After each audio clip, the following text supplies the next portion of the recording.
There was only one single bag of O-negative blood left in the entire hospital, and my three sisters had completely lost their minds. They were screaming at the doctors to give the blood to Caleb, to save him because they had chosen him, leaving me, James, to just somehow survive on my own.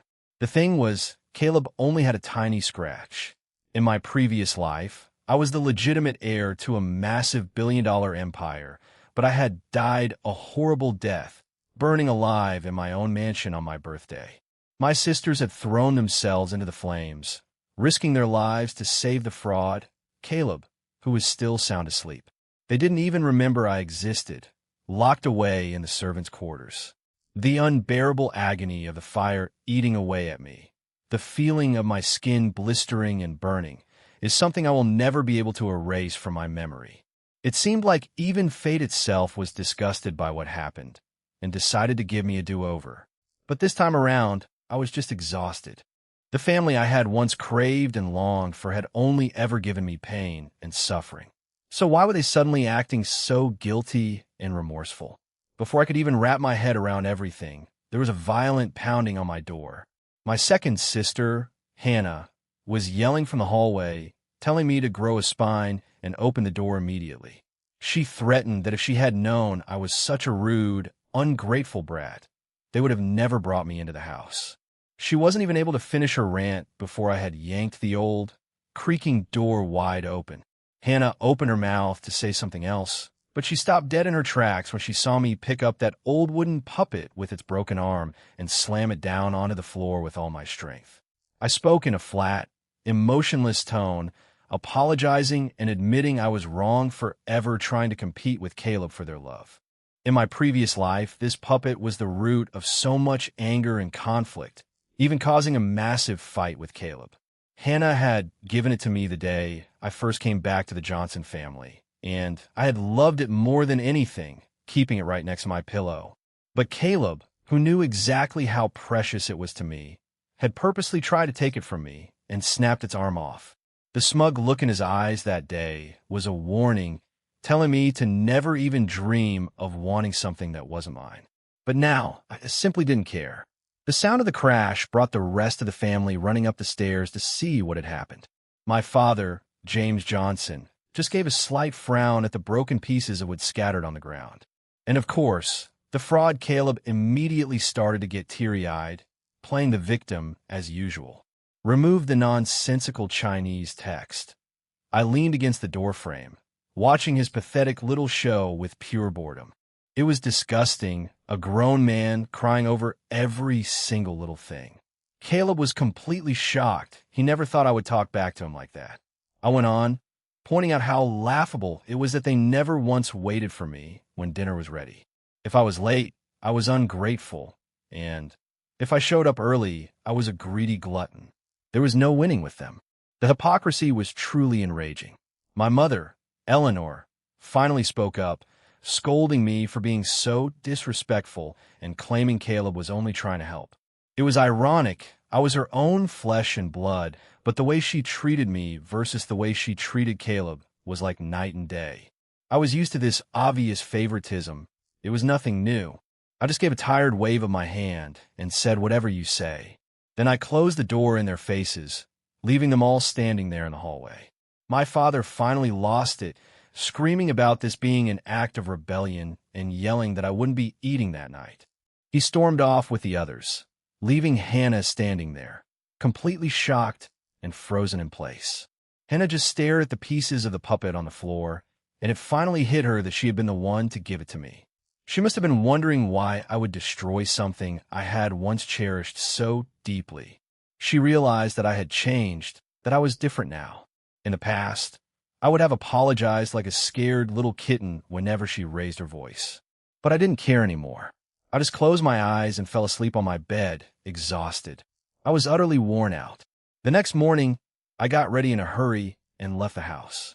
Since nobody cared whether I was there or not, it was just easier to leave early and keep out of their sight.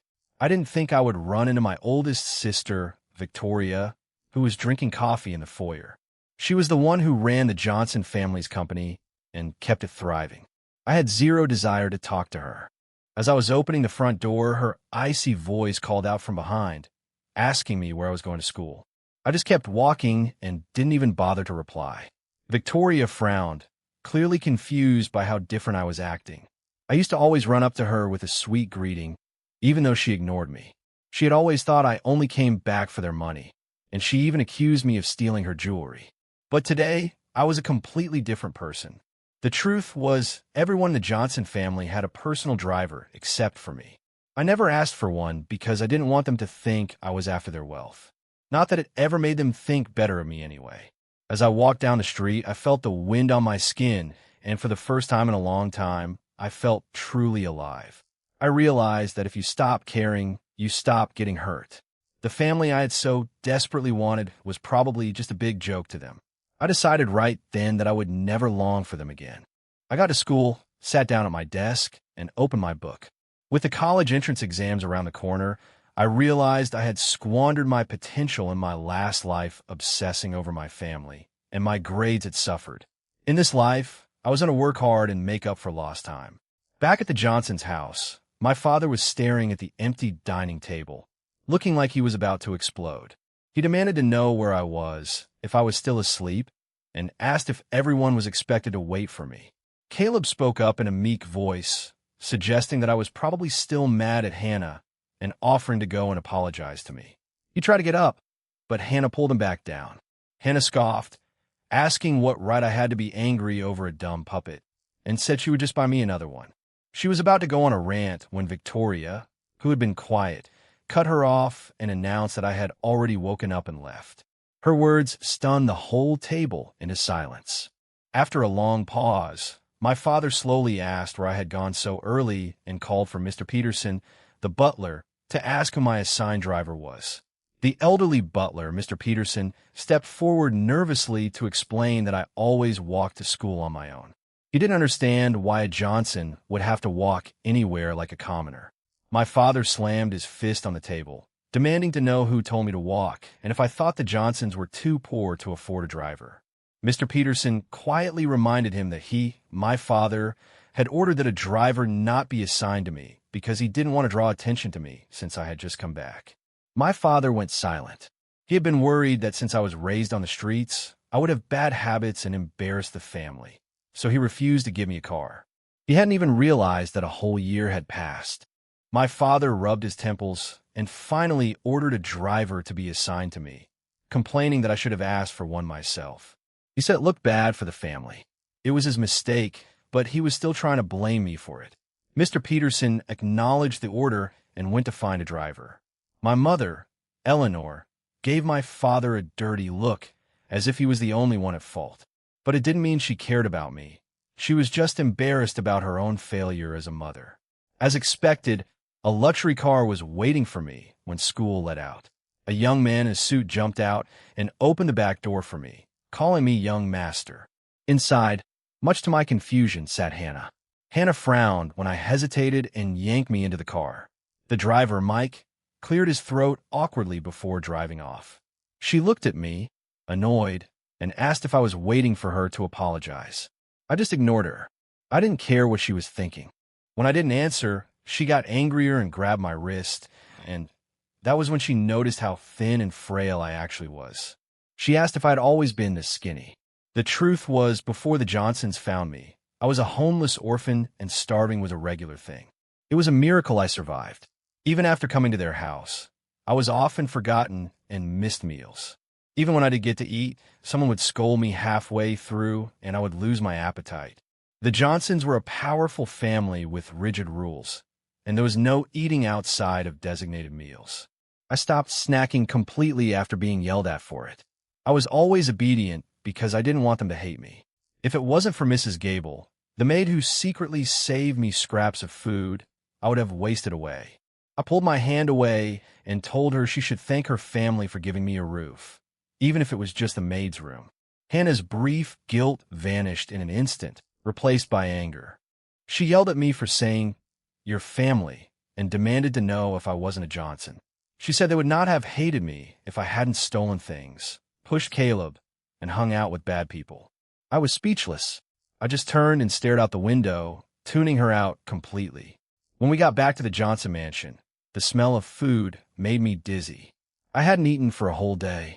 My father slammed the table and roared that I had finally decided to come home. In the past, I would have been trembling, waiting for him to finish yelling, and then gone to my room without dinner to reflect. But not today. I sat down at the table and slid a document in front of him.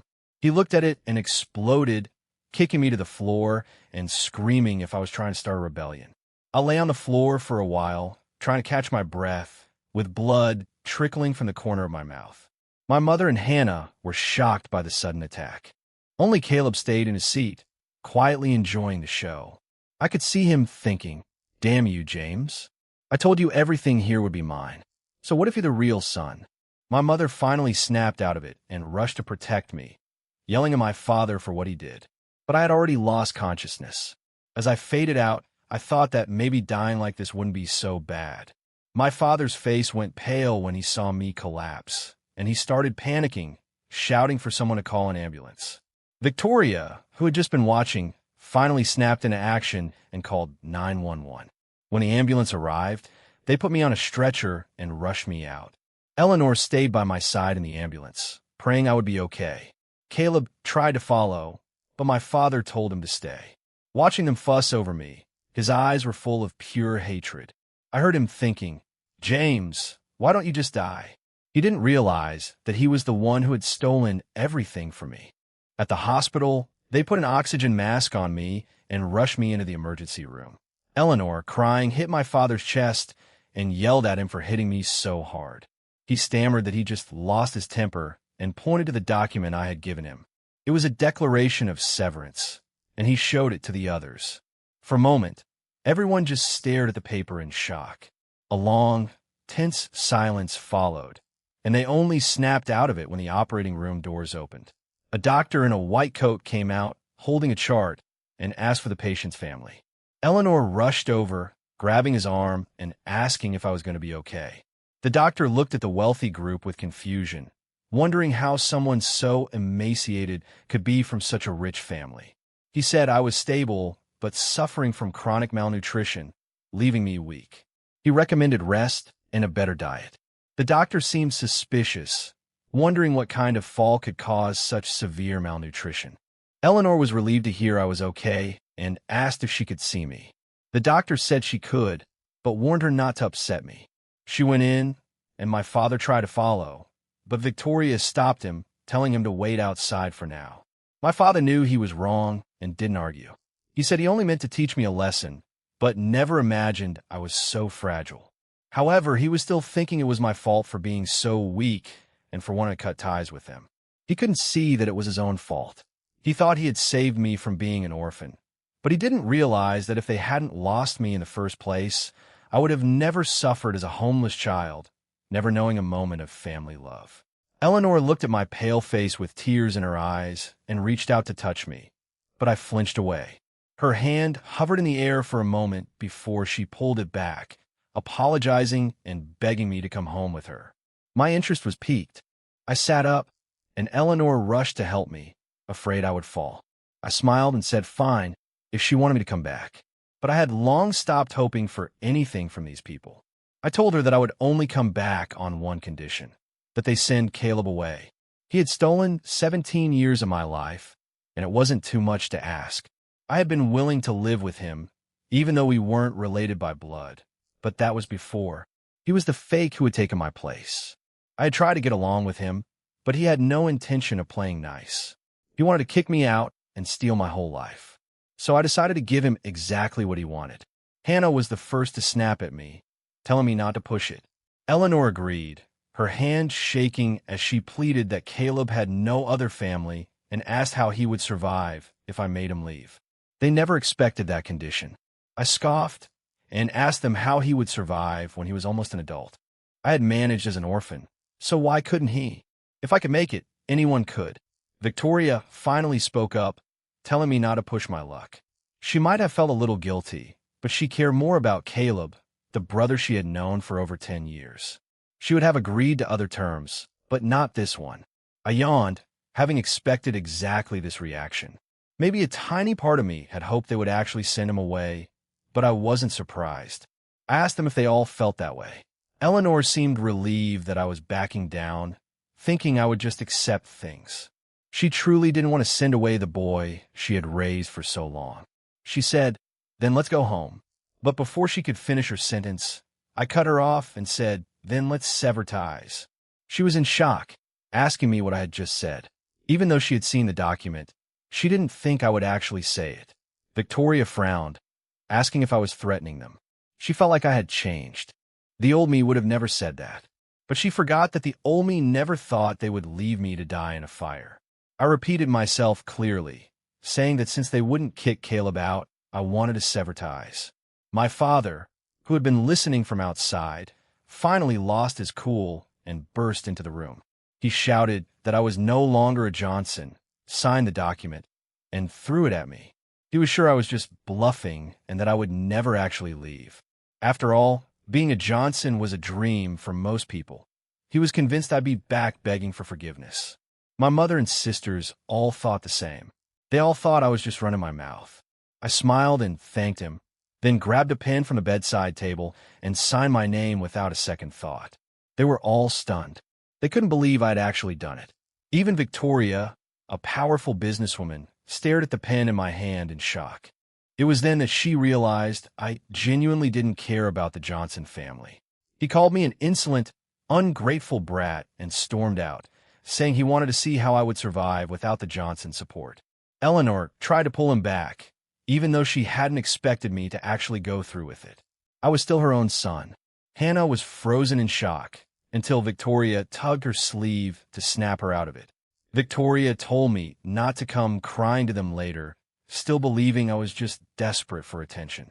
She was sure I would be back, begging to be let in. But I called out to them as they were leaving. Victoria smirked, thinking she had caught me in my bluff. She was sure I was having second thoughts now that they were really leaving. She thought wanting to kick Caleb out showed how vicious I was. Eleanor also sighed with relief, thinking that as long as I apologized, we were still a family. But instead of apologizing, I pulled out a debit card. I told them that I hadn't spent a cent of the money they gave me. It was $2,000. With the cost of food and tuition, it came to $2,200, so I rounded it up to $3,000. I tore a blank page from my chart and wrote out an IOU for the rest, telling them that once I got to college and had a job, I would pay them back. My father's face was stone cold. He had never thought I would actually go through with it. Eleanor was pale, realizing with shock that the total amount they had spent on me in a whole year, including school fees, wasn't even $3,000. Caleb's weekly allowance was more than that. When nobody reached for the IOU, I put it away. I stared at the white ceiling and felt a strange sense of relief, the kind I had never felt before. Maybe I had once cherished this family bond, but those days were gone. When they got back to the mansion, my father was so enraged that he smashed a valuable vase, yelling about how dare I do that, and asking if the Johnsons had ever wronged me. Caleb was listening from the stairs, delighted that I had made them angry again. He thought I had brought it on myself. My father then ordered Mr. Peterson to take him to my room and pack up all my belongings. My father was furious and refused to believe I could survive on my own. Mr. Peterson felt sorry for me, but kept it to himself. Hannah said she would come too, muttering that I was a thief and who knew what else I had hidden. But when they opened the door to my room, they were all speechless. It was just a simple bed, a desk with a few small items, and a tiny closet with almost no clothes in it. There was nothing else. Eleanor was so shocked she couldn't speak, covering her mouth as tears rolled down her face. As a mother, she hadn't visited her own son's room in nearly a year. The irony was painful. Prejudiced people never see their own prejudice because their hearts are already set. Victoria stared at the things on my desk. The little plant she had given me, a photo frame for my youngest sister. The plant was thriving, proof that I'd been taking good care of it. Victoria turned to Hannah and asked about the puppet. Hannah remembered giving it to me and suddenly felt a wave of regret. She wondered if those things were really that important to me, and if so, why did I smash it? Mr. Peterson asked if he should continue packing, feeling sorry for me. It took all this time for my family to finally notice me, but it was already too late. My father was frozen in shock as well. He had only wanted to warn me against being wasteful, but he never imagined I had been living in such poverty for the last year. Eleanor finally lost it, screaming that if my father didn't bring me back, she was done with him. She ran out to find me. But what was the point? Love that comes late is worthless. And besides, the agreement was already signed. By the time Eleanor got back to the hospital, I was gone.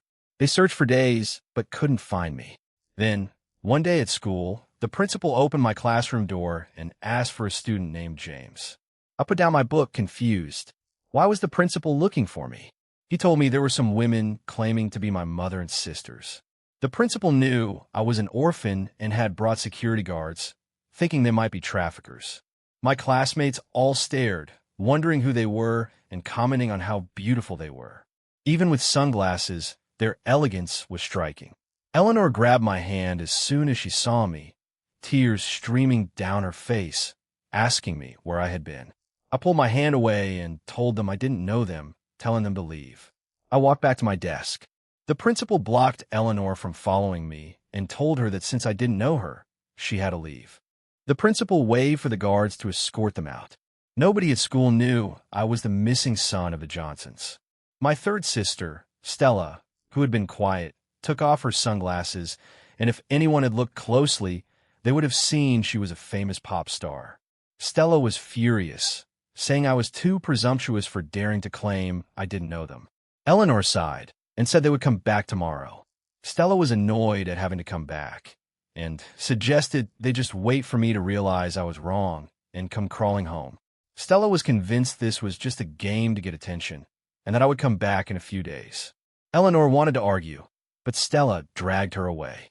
Victoria glanced back at my classroom, feeling a little guilty, but still believing I had stolen her jewelry. Victoria thought they should wait a few days, expecting me to show up and beg to come back. Stella urged her to leave, reminding her it was Caleb's birthday and asking about his present. Victoria replied that, of course, she had one, since Caleb was the one who saved her from drowning years ago. At that very moment, the Ritz-Carlton in Boston was packed with guests, with luxury cars lined up outside. My father welcomed everyone to his son's coming-of-age party, announcing that the evening had officially begun. After my father's speech, the party got underway. A crowd of young socialites from Boston's elite families swarmed Caleb, showering him with gifts. He was beaming with happiness. I could almost hear his thoughts. He was ecstatic that I was gone, thinking the whole Johnson family was now his. But Hannah looked distracted in her beautiful dress. Victoria asked her what was wrong, and she admitted she was just thinking about me. Victoria fell silent, realizing it was my birthday too. Caleb came over and asked for his presents. Victoria gave him an elegant box, a Patek Philippe watch, which he loved.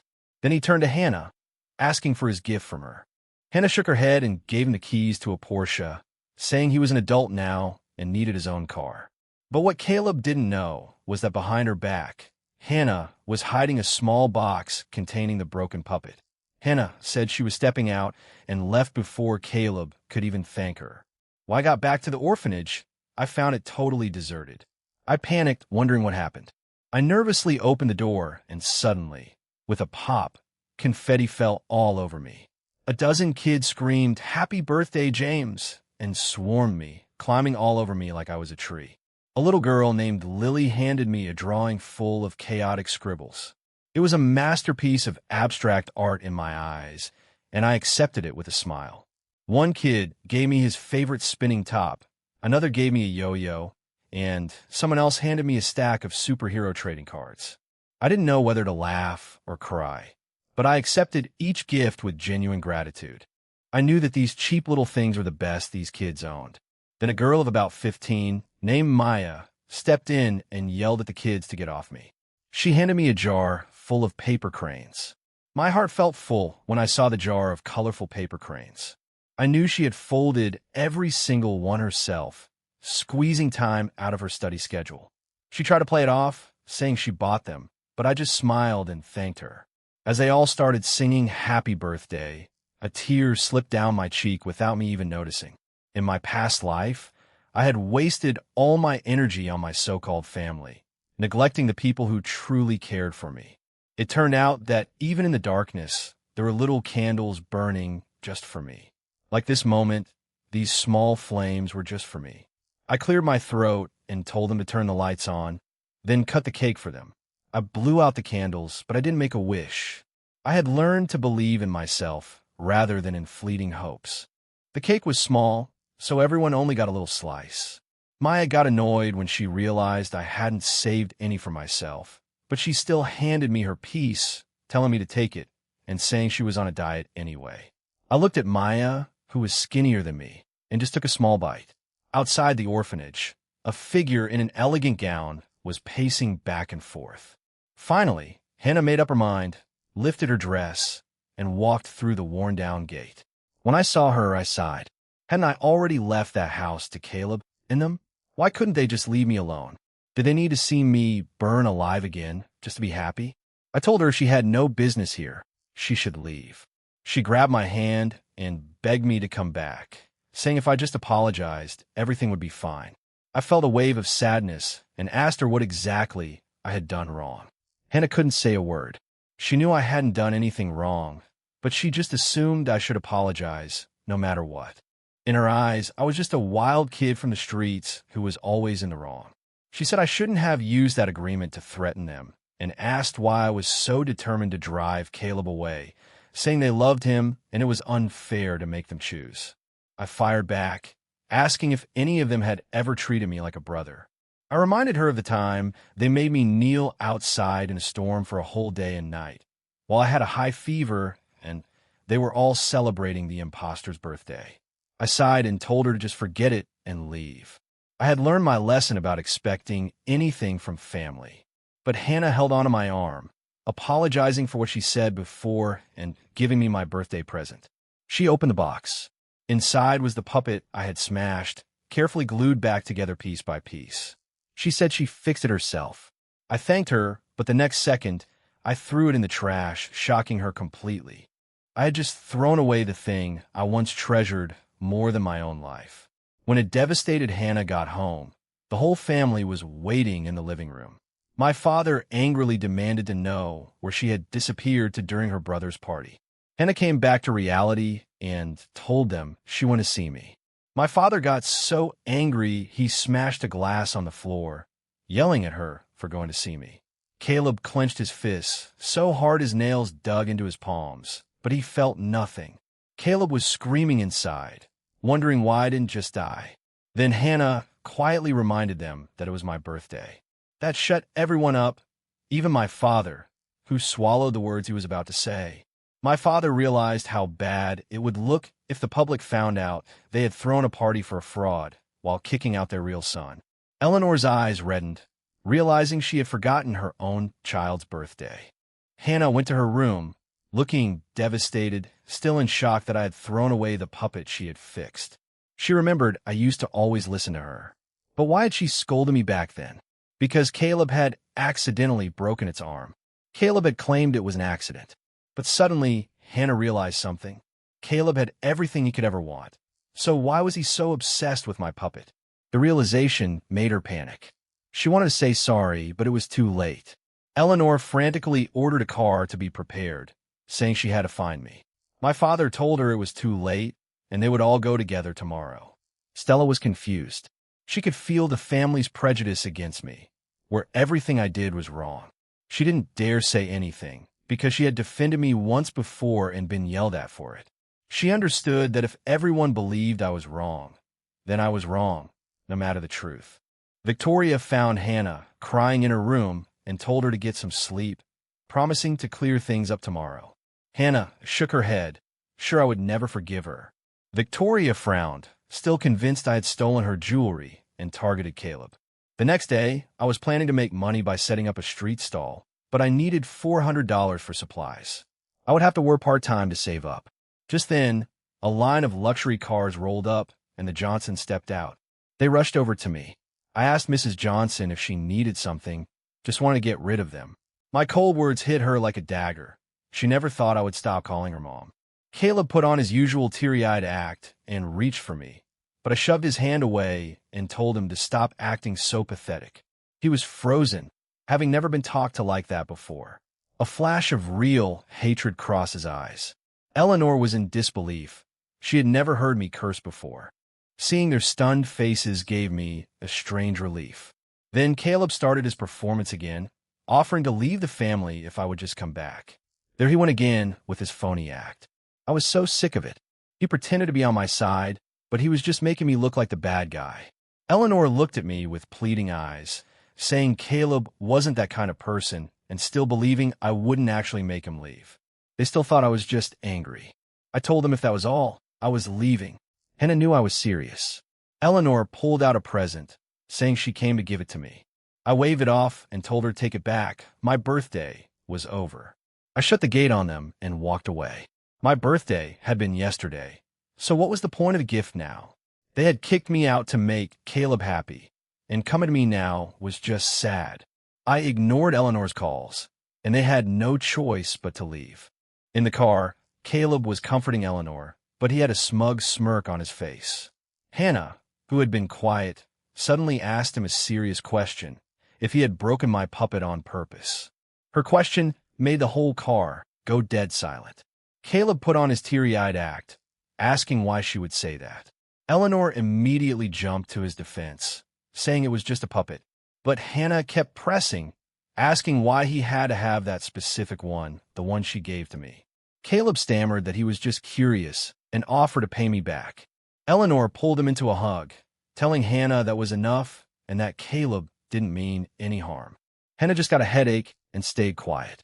But out of sight, Caleb's expression twisted with hatred. He couldn't believe Hannah was questioning him for my sake when she had always been on his side before. Caleb started to panic, realizing his position in the family was in danger. He was afraid they would actually send him away. He thought about his plan from years ago that didn't work and resolved to try again, determined to make me disappear for good. The rest of the ride was quiet. Back at the Johnson mansion, Hannah decided to wait a few days before trying again. My father saw they had come back without me and was furious, ordering them to tell me that if I didn't come back now, I would never be allowed back. He still thought threats would work on me. Hannah just shook her head. Victoria chimed in angrily, reaffirming that I had stolen her jewelry and hidden it under my bed. The next day at school, the prettiest girl in class, Ava, gave me a love letter and ran off before I could say anything. She was scared of seeming too forward, but she had never done this before. She knew this might be her only chance. I probably didn't even remember rescuing her all those years ago. If it hadn't been for me, she would have been sold off and forced to marry someone much older. When I came back into her life, her heart nearly jumped out of her chest. But she was scared to say anything because she knew she didn't have much time. Ava had a congenital heart defect and had known since childhood that she could die at any moment. That was why she kept everyone at a distance, to protect them from the pain of losing her. But years ago, when my thin frame stood between her and the danger, it was like a wall, a safety she had never felt before. When she saw me again, she couldn't stop herself. She knew it was selfish, but she did it anyway. After giving me the letter, she was filled with regret. But being selfish is part of human nature, and she believed it was okay to go after what she wanted. Ava was nervous all day, terrified of rejection. When I got up, she followed me and confessed her feelings. I told her I was sorry, but I wasn't looking for a relationship right then, not wanting to give her false hope. I knew she was a kind person, and that's exactly why I couldn't lead her on. She asked if I remembered her, and it clicked. She was the girl I had saved from traffickers years ago. She asked, her voice shaking, if I remembered her. She started to ask if I would say yes, but suddenly she started gasping for air and couldn't find her medicine. I found her inhaler, helped her take it, and carried her to the nurse's office to rest. The school nurse, Dr. Reed, heard the story and was confused as to why I would reject a girl like her. But he didn't know that since I burned to death, I seemed to have lost the ability to feel love, terrified of ever trusting anyone's affection again. Ava seemed to make a decision. If she was going to be selfish, she would do it all the way. She asked Dr. Reed to call me back. When I returned, she confessed, blushing, that she had a congenital heart defect and was sorry for keeping a secret. My frown deepened. She said she didn't have much time left. She had surgery before, but it didn't help much, and the doctors said she might not make it to 20. Then she said the hardest words she had ever said. She begged me, just for 1 month, for the sake of a dying girl. Tears streamed down her face as she looked away, feeling ashamed for using her illness to manipulate me. I looked at her on the bed and finally nodded. I understood that desperate need to be loved, the pain of wanting something you can't have. I didn't want her to feel that pain too. Maybe it was just a crush, or she was confusing love with gratitude. Time would tell. She sat up and held my hand with her small, cold one, reminding me of how I had held her hand when we walked for so long. Dr. Reed sighed and joked that he was going to tell her homeroom teacher, feeling like a third wheel. He felt bad for Ava and wished he knew more about her condition, thinking about asking his mentor for help. He didn't know her family had already taken her to the best specialists, and they said even a transplant likely wouldn't save her. On the way home, she asked if she could walk with me every day, and I smiled and said of course. She asked if we could have a date that weekend, and her ears went red. Before I could answer, a Porsche pulled up, and my sister Stella stepped out with her sunglasses on, telling me to get in.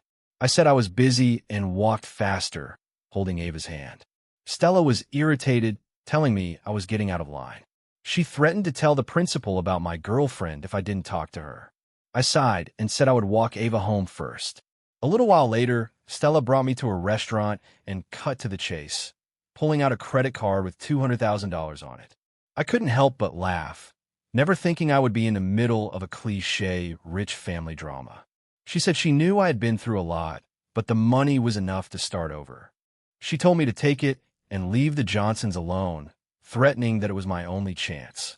She told me to take the money and disappear, or else. In her heart, I, her own brother, was nothing compared to Caleb, who had saved her. She thought me leaving was just a scheme to get more out of them. She laughed with rage when she saw me calmly sipping tea, thinking I wanted more money. She spat that if it weren't for the Johnsons, I would still be an orphan and should be grateful they took me in. I calmly asked for $10 million. She flew into a rage, slamming the table and calling me insane, saying she knew I was just after the Johnson money. I smiled and agreed, saying I would bother them every day until I got it. She realized I was mocking her and threatened me. She was about to throw water in my face, but I caught it and splashed her right back. She was shocked. The old me would never have dared to do that, always tiptoeing around her. I told her coldly that if she was sick, she should see a doctor, not me. I made it clear that they were the ones harassing me, not the other way around. I told her to think what she wanted, but to leave me alone, and I walked out. Walking back, I thought about how incredible it was that the girl I saved years ago was Ava. I think I saved someone else too, but I couldn't quite remember. I decided to just take things one step at a time. In this life, I just wanted to stay away from the Johnsons. Every time I saw them, it reminded me of the pain of the fire. The next day, I went to the nurse's office to help Dr. Reed to repay him for treating me when I was sick. Dr. Reed suddenly asked me for a favor. There was a guy named Trevor who kept bothering her, and she wanted me to pretend to be her boyfriend at a business gala to get rid of him for good. I agreed, but said I'd have to check with Ava first. Dr. Reed said she would handle it. As I got to the orphanage gate, I saw a haggard-looking Hannah waiting for me. I asked what she was doing there. She nervously asked to come in. She seemed scared I would say no, and she was right. I refused immediately and told her she could say what she needed to say right there. To my surprise, she pulled out the puppet I had thrown away, begging me to come home and promising to explain everything to my parents in Victoria. She was just realizing how badly she had treated me. I asked how she would explain it, and she started to say that I was just upset and that Mom and Dad would understand. I cut her off and asked how she was going to explain me stealing Victoria's jewelry. She was speechless. I pressed her, asking how she would explain me hanging out with bad people and hiring someone to hurt Caleb. I demanded she explain it all. I wanted to see what she could possibly say. They had always done this, blaming me based on Caleb's lies. If I ever defended myself, they called it arrogance. I asked her to remind me why I was locked up the time I burned to death. I sneered, reminding her they had locked me up because Caleb said I got a girl pregnant. I didn't even know that girl, let alone date her. They had convicted me on a single photo, and I died an unjust death. I pointed out that she hadn't even remembered I existed, her own brother locked away. She begged me to just give in a little with bloodshot eyes. She couldn't understand why I wouldn't just give in. If I did, I could go back to the mansion and leave this dump. I laughed and asked her if I hadn't given in enough already, sacrificing everything for a family that gave me nothing. I reminded her of the favoritism and prejudice. My mother preached equality, but she was so scared of making Caleb feel unwanted that she would leave me home alone while they all went on vacation. That was their idea of fairness. Hannah just stared at the puppet and walked away. I sighed with relief. The next day was the weekend, and I had no idea what to do for a date. I decided to ask Maya, who was also in high school, for advice. I told Maya about it, and she shoved me out of her room, yelling at me to get out. I knocked, but she wouldn't answer. Inside, she was curled up on her bed, biting her lip bloody, with tears running down her face. She cried into her pillow, feeling betrayed because she thought I had broken my promise to always be together. She was sent to the orphanage in elementary school after her parents died in a car crash, and her relatives took everything and left her there. She was too young to really understand, only knowing her whole world had changed. Her classmates bullied her for being an orphan, and some jealous girls even cut her hair with scissors. Kids can be just as cruel as adults, if not more. I was the one who stood up for her, held her, and did the same to the bullies. After that, everyone knew she had a cool older brother. She asked me if we would be together forever, and when I said yes, she felt safe. Half an hour later, Maya came out with a smile and offered to be my dating coach, insisting I take her along. She promised to stay behind and not bother me. I agreed, not wanting to upset her again. I told her I'd check with Ava first. She boasted that she ignores everyone else, then closed the door. She leaned against it, clutching her mother's pendant, the only thing she had left. I was the one who got it back for her. "Don't leave me," she whispered with a sad look in her eyes. The next day, I told Ava that Maya wanted to come, and she was very kind about it. We set a time and place and went our separate ways. When I got back, someone rushed me, trying to slap me. It was Victoria. She demanded to know what I had done to Hannah, who had locked herself in her room the whole day. She blamed me since Hannah had come see me, but I caught her hand before it hit me and shoved her back. She stumbled, nearly tripping over a stone. I couldn't believe them. They were insane, blaming me for everything again. I almost laughed. She argued that Hannah saw no one but me, certain I had done something wrong. She thought I was a thief and a bad person, but never thought I would hurt Hannah. I asked her to tell me exactly what I had done. I knew better than to defend myself. In the past, that had never worked. They had already decided I was guilty. Victoria couldn't say what I had done because she didn't know. I told her to get out and started closing the gate, but she stopped me. She threatened to shut down the orphanage if I didn't go with her. That made me pause. I couldn't let my anger hurt those kids. I told her coldly that I never thought the great businesswoman would threaten an orphanage. How impressive. She realized her mistake, but it was too late. She blamed me again, saying if I had just gone home, she wouldn't have had to threaten the orphanage. It was always the same. Everything was my fault. I reminded her of how I knelt in the rain all night, doing what they said. She grabbed me, saying I deserved it for stealing. They were just teaching me a lesson. I asked her why she was so sure it was me. She said they found it under my bed. I sneered and asked if that meant anything under my bed was automatically stolen by me. She had no answer and drove on in silence. I dismissed her, reminding her that I didn't even have a key to her room. It hit her then that she was the only one with a key. Then she remembered Caleb asking for it once, saying he needed to get something for their dad. She said it couldn't be, that Caleb wouldn't do that, and promised to investigate. I told her not to bother, since she would just come bother me again. Soon, we arrived at the Johnson mansion. My father was already at the table, sure I would come crawling back. He was ready to put me in my place, thinking he was doing me a favor by letting me back. He believed it was outrageous for me to threaten him. He slammed the table the moment he saw me, demanding if I had come back. I didn't hesitate and said I was leaving.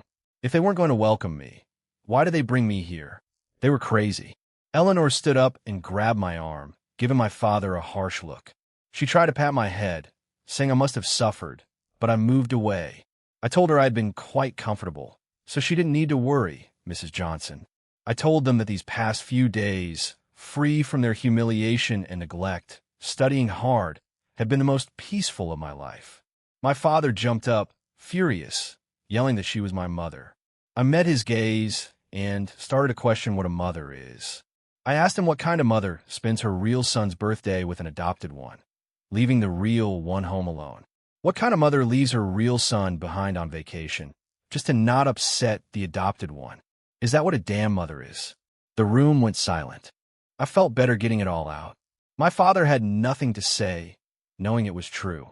Eleanor was stunned, realizing that in trying not to upset Caleb, she had treated her own son terribly. In my eyes, she was no mother. Hannah heard me and rushed out, looking messy. She begged me if I would come back. I leaned against the doorframe with a blank face. I told them it was Victoria who had threatened the orphanage kids to get me here. All eyes turned to her, and she defended herself by saying she was just worried about Hannah. She blamed me, saying if I had just agreed, she wouldn't have to threaten them. I laughed and pointed out how it was still my fault. My father stepped in and told us enough was enough. He told me that if I wanted to come back, I had to apologize to everyone. He would void the severance agreement and forget it ever happened. He made it clear this was my last chance. I was shocked.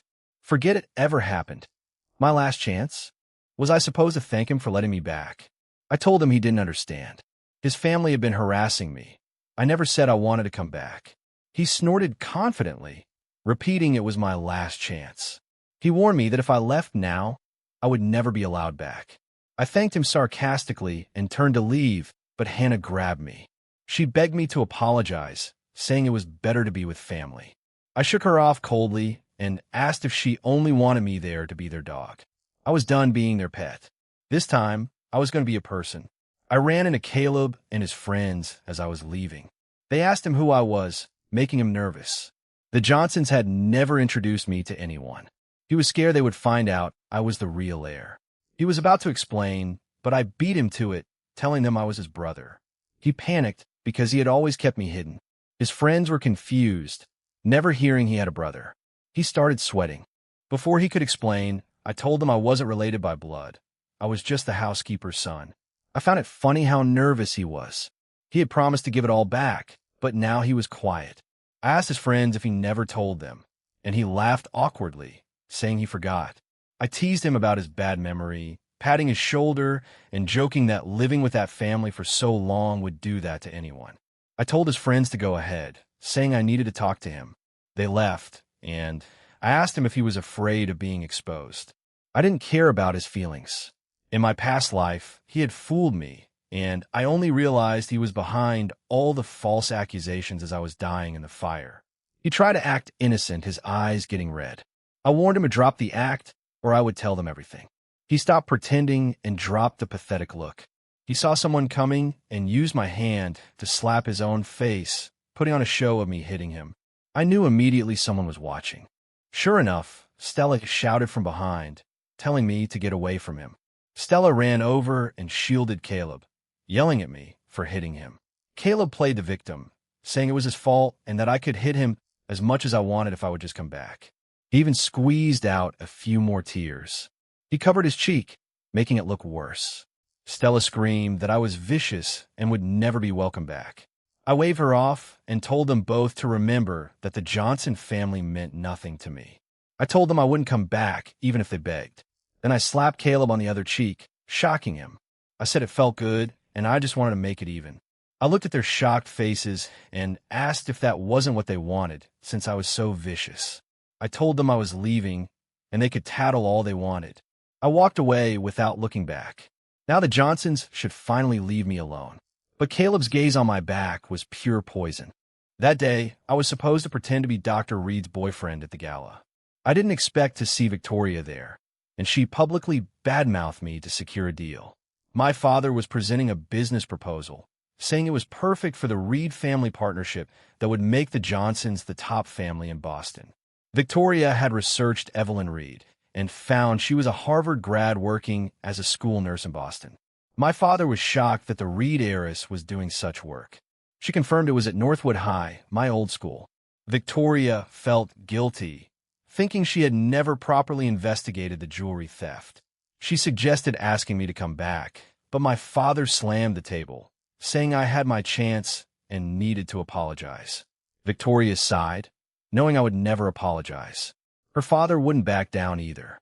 Meanwhile, Dr. Reed took Ava and me to a quiet corner to avoid the crowds. I asked Dr. Reed how I should act. She had a plan. Ava would take a bite of a piece of cake. Then I would eat it from her, making Trevor jealous. Ava blushed at the idea of an indirect kiss. Trevor showed up, trying to be charming.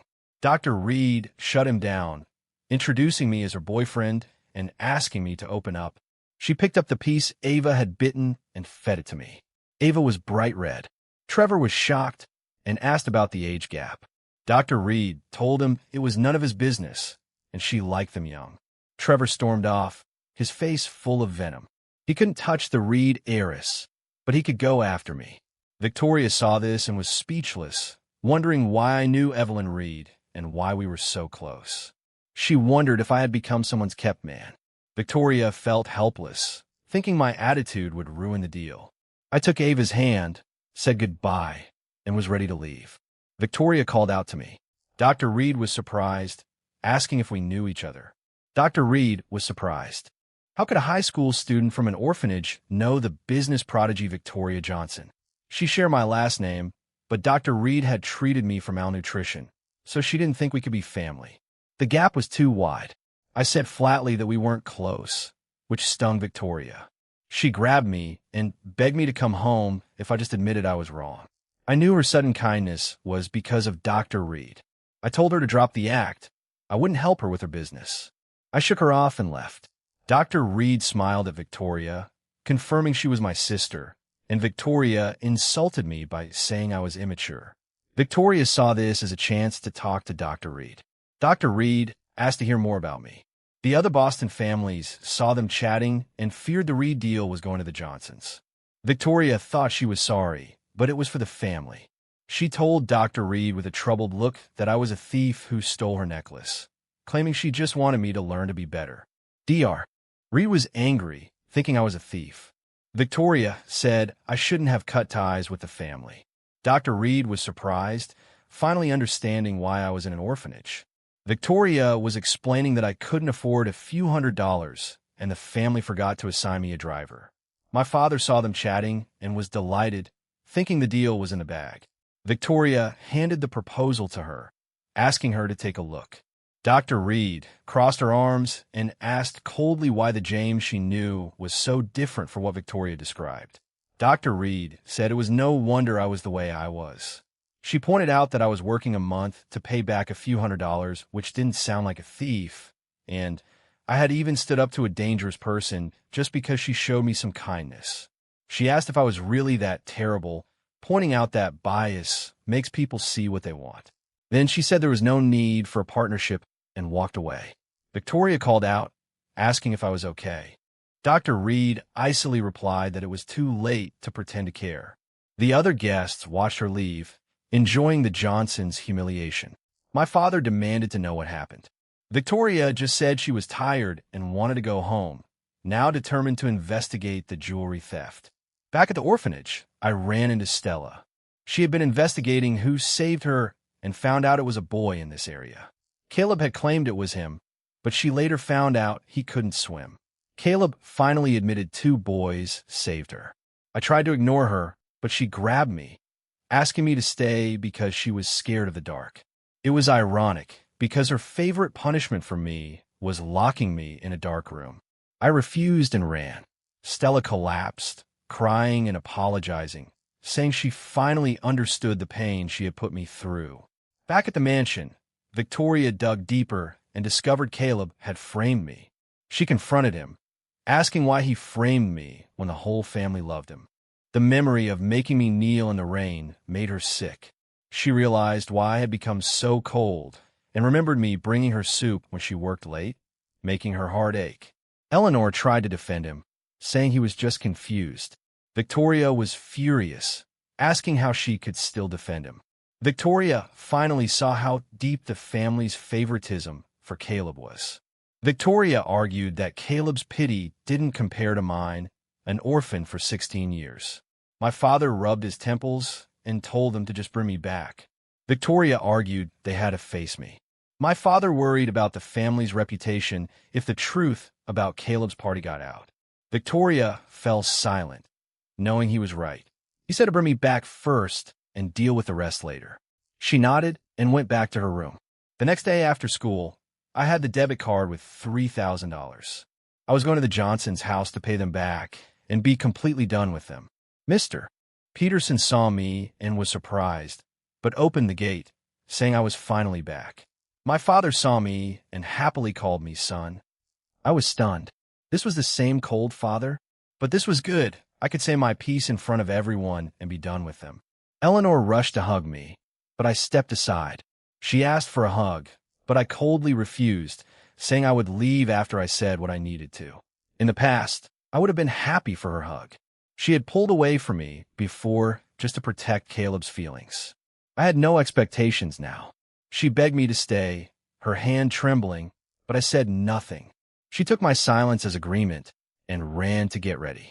I shook my head, wondering what the point was. Hannah dropped her exhibition and rushed home when she heard I was back. She asked if I had forgiven her. I said yes dismissively. She was surprised and eagerly gave me the puppet. I took it and tossed it in my bag. She didn't know that I now saw her as a stranger. What was so hard about forgiving a stranger? The puppet meant nothing to me now. Suddenly, there was a thud. Caleb had fainted on the stairs. Eleanor rushed out and screamed for them to take him to the hospital. My father carried him out. By the time Hannah and Victoria realized it, everyone had left. I waved indifferently and asked if they were going to follow their dear brother, telling them they might miss his last moments. I had given up on these people. Caleb was willing to go to extremes, but it was pointless. He didn't want me back, and I didn't want to return. I was just there to pay them back. There was no need for these cheap tricks. They looked ashamed and tried to explain, but I told them to go ahead and I would wait. I wanted to say goodbye to the people who had been kind to me. Hannah made me promise to wait. I watched them leave and sat for a long time. It was maybe relief, maybe freedom, but most likely acceptance. At the hospital, Eleanor suddenly remembered me. She said she had to go back. How could she abandon me again? Victoria and Hannah told her I had promised to wait. Eleanor sighed with relief, promising to make it up to me. She was bound to be disappointed. At the mansion, Mrs. Gable, the maid, saw me and hurried over, happy I was back. I felt a pang of sadness seeing her. She had been the only source of warmth in that house. I asked how she was doing. She smiled and asked if I would leave again. We both fell silent. She said she didn't know much, but she believed good kids like me would be blessed. I thanked her seriously. She said it was nothing and handed me a little bag of candies she had been saving for me. I took it, my eyes welling up. I asked to see my old room. I wanted to see the place I had died in. It was the same, with the simple bed and trinkets. Victoria's plant was still thriving, so someone had been taking care of it. I saw a photo on the desk. It was taken when I first came back. They had planned a family portrait, but kept canceling it to not upset Caleb. I wiped the dust off and looked at that younger version of me who had wanted family so badly, and I smiled. That person was gone. I tore my own image from the photo and put the rest back. Without me, they could be happy and leave me alone. I took out the puppet. It was broken by Caleb, then by me. Hannah repaired it, but the cracks were still there. I shook my head, remembering her words. It's just a stupid puppet. She was right. It was just a broken thing. I sat on the desk and said I would leave it there. I took one last look and closed the door. I felt like a scarred version of myself was smiling and waving goodbye. They didn't get home until early morning. I had been waiting for 2 hours. Eleanor tried to hug me, but I moved away. She apologized and said she would get a room ready for me. She offered me a better room. I said it wasn't necessary. I was leaving soon. Hannah and Victoria panicked, grabbing my hands, asking why I was leaving. I pulled my hands away. I reminded them I only promised to wait, not stay. Eleanor cried, saying it wasn't about Caleb. I waved it off, saying he played a part, but if they had treated me fairly, we wouldn't be here. Prejudice had killed me. My father stepped forward, apologizing and promising to announce me as the heir. He still thought I cared about titles. I retorted that he should have done that long ago. They passed me off as a servant's son. Was reputation more important? I wished I was just a servant's son. Maybe I wouldn't have suffered. My father roared, telling me not to push it. He had given his life to the family and wouldn't let anyone tarnish it. He demanded to know what he had done wrong. I asked him how I had survived the last 16 years. I didn't back down. I had given in enough. For 16 years, I never relied on them, not even this past year. I wasn't complaining, just stating that my leaving wouldn't hurt their reputation. I laughed and asked if they shouldn't be happy I was leaving. Eleanor's voice trembled, asking how we could be happy and what they had done to make me think that. I said if I left, their precious Caleb wouldn't have to worry about being kicked out. Eleanor tried to defend him, but I cut her off, emphasizing how kind he was. She was speechless. I placed the money on the table. They were silent. Victoria asked where I got it, afraid I was being kept by Evelyn Reed. I told them it was clean money and started to leave. Hannah grabbed me, crying, reminding me I said I forgave her and begging me not to go. I pulled my hand away, saying I had forgiven her a long time ago, so please stop bothering me. She finally understood I saw her as a stranger. After I left, a long silence fell over the mansion. My father couldn't believe I didn't care about the inheritance. Eleanor asked if I would come back, trying to deceive herself. Victoria said I was really gone and went upstairs in a daze. I would never call her sister again or bring her soup. Victoria crouched in her room, crying. She wondered why they couldn't just give me justice, all for the family's reputation. She whispered, asking if I would have stayed if they had given me justice. She knew I was hurt too deeply. She cried silently, a vulnerable sight far from the powerful businesswoman. Her expression hardened. She would fight Evelyn Reed if she was using me. It was crazy. She had just been slandering me to her, and now she was ready to fight for me. Hannah was in a daze, wondering how things got so bad. She ran to my old room, a sliver of hope in her heart. But she saw the puppet on the desk and broke down crying. I knew nothing of this. Walking back to the orphanage, I felt at peace. I was finally free of them with no debts. The evening breeze was cool, and the streets were lively. I had always envied those who lived for themselves, and now I was going to do the same. Maya was waiting at the gate. I thought she would run off, but she came over and hugged me. I was surprised but smiled and patted her head, asking what was wrong. She pinched me hard. When I asked why, she said she just felt like it. It was the old Maya. Then she burst into tears, calling me an idiot and a blockhead. She had poured her feelings into me, and I was oblivious. I panicked, asking who bullied her. She pointed at me, saying I did. I couldn't remember and asked how. She couldn't say she liked me, especially since I had a girlfriend. I apologized and she forgave me. She warned me not to hurt Ava and went back to her room. I smiled. She was sharp-tongued but kind. The next morning, the principal called me to his office. He pretended he just wanted to see how I was doing. I told him to drop the act. He admitted he wanted to talk about my grades, which have been dropping. He knew I used to be a top student, but my grades had fallen, even dropping below 200 at one point. I followed him to his office and made him tea. He took a sip and was surprised. I said it was just from his cabinet, and it was good. It was premium tea he never used, and I used a huge scoop. He told me to forget it, calling it a motivational gift, and told me to study hard. I nodded. I thought about asking for some tea, and he seemed to read my mind. Then he asked if I was dating Dr. Reed, making me spit out my tea. I was shocked.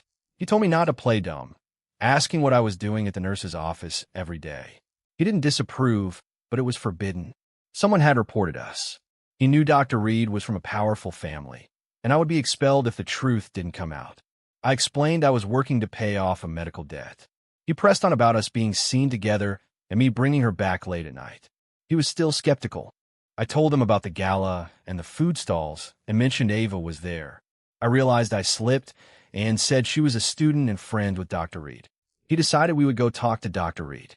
I panicked, afraid she would misunderstand. He thought I was lying. I sighed, saying I just didn't want her to get the wrong idea. Ava was outside and heard everything. Her heart raced, but she trusted me. We arrived at the nurse's office where Dr. Reed was treating a student. Dr. Reed gave a student some medicine and they left. The principal told her about the anonymous tip. She was baffled, wondering who would be so bored. She suspected Trevor. She explained the situation, and the principal relaxed. Ava sighed with relief outside, ashamed for doubting her.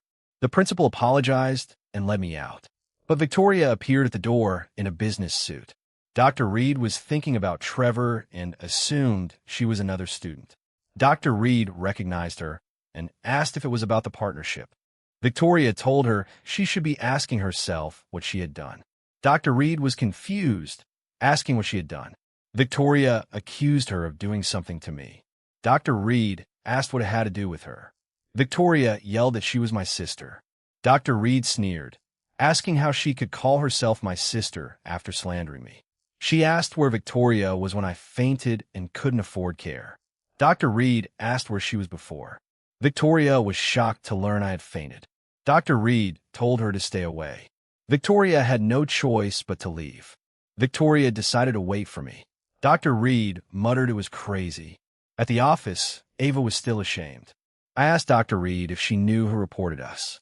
Dr. Reed didn't mention Trevor, saying she wasn't sure but would handle it. She considered asking her sister Isabel. Just then, Jenna from the ramen shop called. Jenna was crying and told me her sister was sick, needing $5,000. She knew it seemed like a scam. Her relatives refused because of her gambling father, and she was blacklisted from loans. Since her mother died, she and her sister only had each other. She had become tough to protect her sister. She thought things were getting better, but her sister was diagnosed with leukemia. The only good news was a bone marrow match. The surgery cost $20,000. She sold everything, even their apartment, and raised $15,000. She couldn't sell blood, and no one would buy her shop because of her father. She had nowhere else to turn. I asked Ava and Dr. Reed for their opinion. I wasn't a saint. I couldn't just give money to someone I barely knew.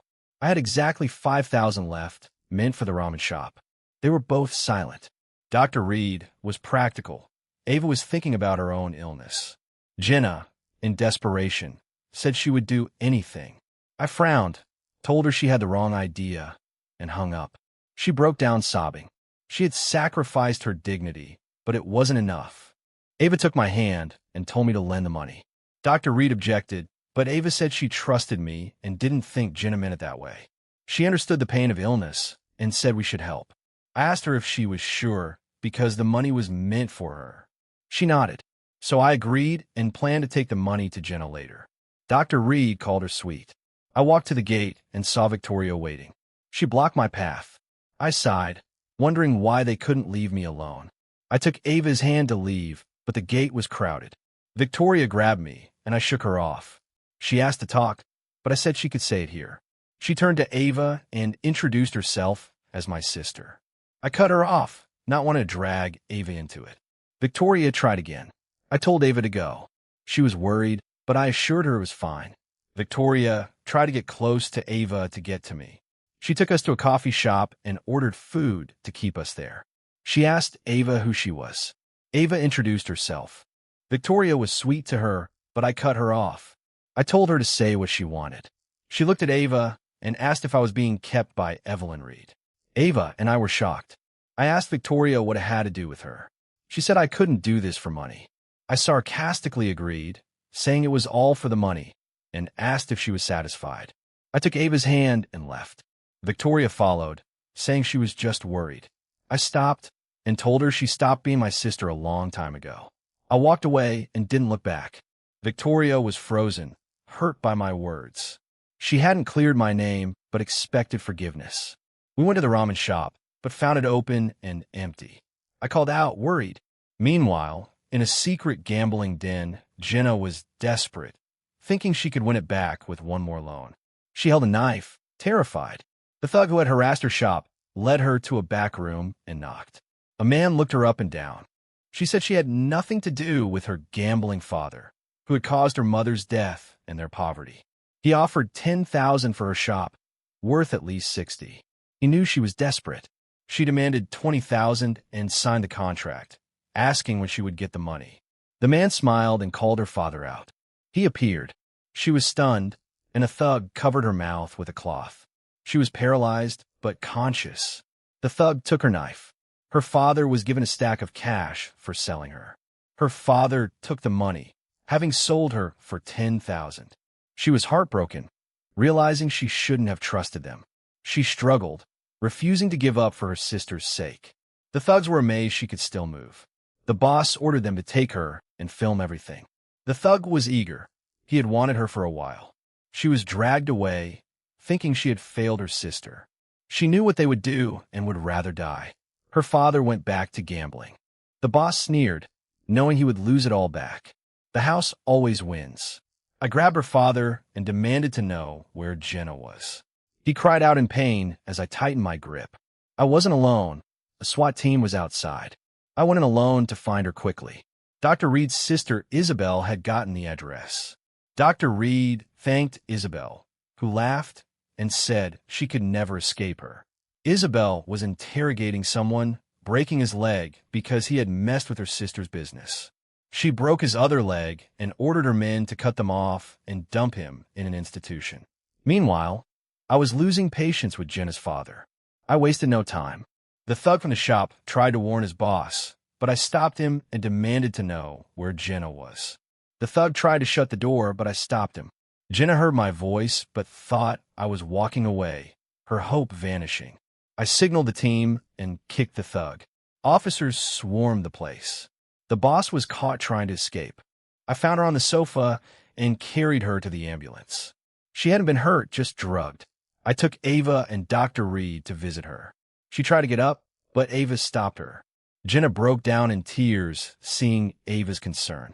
Jenna apologized to Ava. Ava patted her head, saying she knew she went through a lot. She wasn't angry and trusted me. The thought made Ava blush. I asked Ava if she was okay. A police officer came and told Jenna her father wanted to see her. He was in custody and scared of being charged for selling her. If she kept quiet, he would be free. She went to see him. He tried to plead, but she slapped him, her eyes filled with rage. She screamed that the money was to save her sister, and it was all his fault. He begged her to get him out, still delusional. She hadn't even told them he had sold her. Ava and I were disgusted. He panicked and tried to kneel.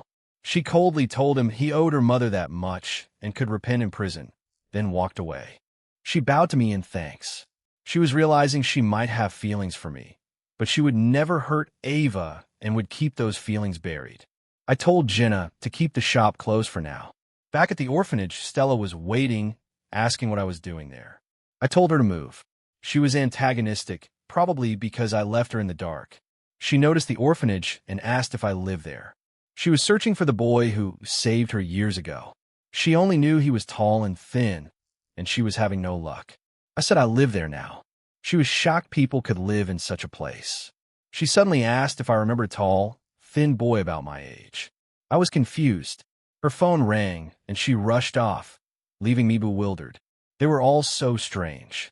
Caleb showed up, glaring at me. He warned me I would never come back to the Johnsons as long as he was around. I grabbed him, asking why he wouldn't leave me alone. He played the victim, and sure enough, Eleanor and my father appeared. Eleanor yelled at me. I realized Caleb had planned this. Caleb told her to let me hit him. She defended him. I sneered and thanked him sarcastically, then slapped him twice, ignoring the shocked looks. I told him he hadn't learned his lesson and shoved him aside. I had hit him before and would do it again. I wasn't going back. Caleb fainted again, and they took him to the hospital. Stella arrived, and my father was angry, asking if I had hit him again. Caleb played the victim. Stella stormed out to make me apologize. Caleb was secretly happy. He had told her he had a lead. He had found out I was the real savior and wanted to keep it secret. His position was threatened. Hannah had questioned him, and Victoria's attitude had changed. He had to crush me. Stella burst in, grabbing my collar, demanding to know what I did to Caleb. She called me a brute. I asked if they had loved me before I became this way. She was speechless, knowing what she had done. She insisted I apologize. In her heart, I would never compare to Caleb. I agreed to go, but only if she swore to never bother me again. I asked if harassing me was concern. She called it concern, but I shook her off and went inside. She pretended it was for my good, but it was for Caleb. I shut the gate and didn't open it. She left, cursing me. She got a call from an investigator who said they found the boy who saved her. She opened the photo and froze. It was me, the brother she had been so cruel to. Her world turned upside down. The truth hit her like a slap. She had to see me. She found me fixing a bench in the yard with Maya. Exams were stressful, but being with real friends made it easier. She appeared at the gate, looking exhausted and nothing like the pop star she was. She called my name, her voice hoarse. I didn't look up, just said yes flatly. She rushed over and shoved her phone in my face. She showed me a photo of me saving her. It was a memory I had almost forgotten. I found it ironic. I went back to work. I asked if saving her made it okay for her to lock me up when I was sick. Her face turned white. She apologized, but I told her I didn't need it and to leave me alone. I told her I was busy and took Maya inside. Things were quiet after that, and I focused on studying and Ava. Dr. Reed got a specialist to look at Ava's case. They said there was hope. I studied harder to pay for the surgery and build a future. I thought they were gone for good. A month later, the three sisters blocked the school entrance, looking guilty and pained. Victoria asked to talk. I asked what there was to say. Hannah stepped forward, holding the puppet, saying they knew everything. Stella told Victoria. Victoria investigated everything. The drowning, the necklace, the puppet, and even found phone records of Caleb talking to shady people before the fire. The truth came out layer by layer. Caleb was the demon behind it all. Victoria broke down, apologizing and admitting she was a monster. Hannah confessed Caleb broke the puppet on purpose. Stella said she deserved to die for treating me like an enemy. They stood before me like guilty children. I felt nothing. Their apology felt like a story about someone else. That version of me had already died. I asked if they were done, then said I was leaving. Victoria blocked me, saying they kicked Caleb out and offered me everything if I would forgive them. I laughed bitterly and asked if any of that mattered. I reminded them that they rushed into the fire to save a murderer while I was choking to death. My words cut deep. They swayed. I said it was too late and walked away. I heard them crying, but I didn't look back. Some wounds never heal. Dr. Reed told me Caleb tried to kidnap Ava to threaten me. Isabel's people caught him. He was sentenced to life in prison. The sisters atoned in their own ways, but I refused Victoria's shares and donated them. Hannah stopped painting. Stella retired. They punished themselves, but it didn't affect me. I got into a great university, and Ava got into a nearby one. Her surgery was a success. She recovered fully. Jenna and I built a restaurant chain. I proposed on graduation day, and we got married on a sunny lawn.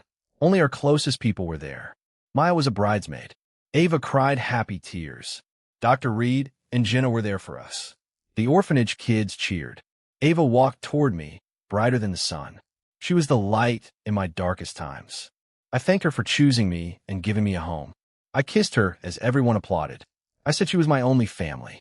I realized true family isn't about blood. It's about the bond built through love and time. I already had the best family in the world. James's decision to walk away was really a long overdue act of self-redemption.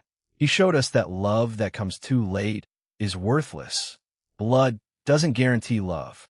True family are the ones who stay with you and choose you, even in the darkest times. Forgiveness might be easy, but healing a broken heart is hard. James didn't look back because he had finally learned to love himself. The hardest thing in life isn't forgiving the pain, but having the courage to let go of the wrong people and walk toward the right ones. If you were in his shoes, would you choose to forgive the guilty relatives, or would you walk away without a second glance and start anew, just like he did?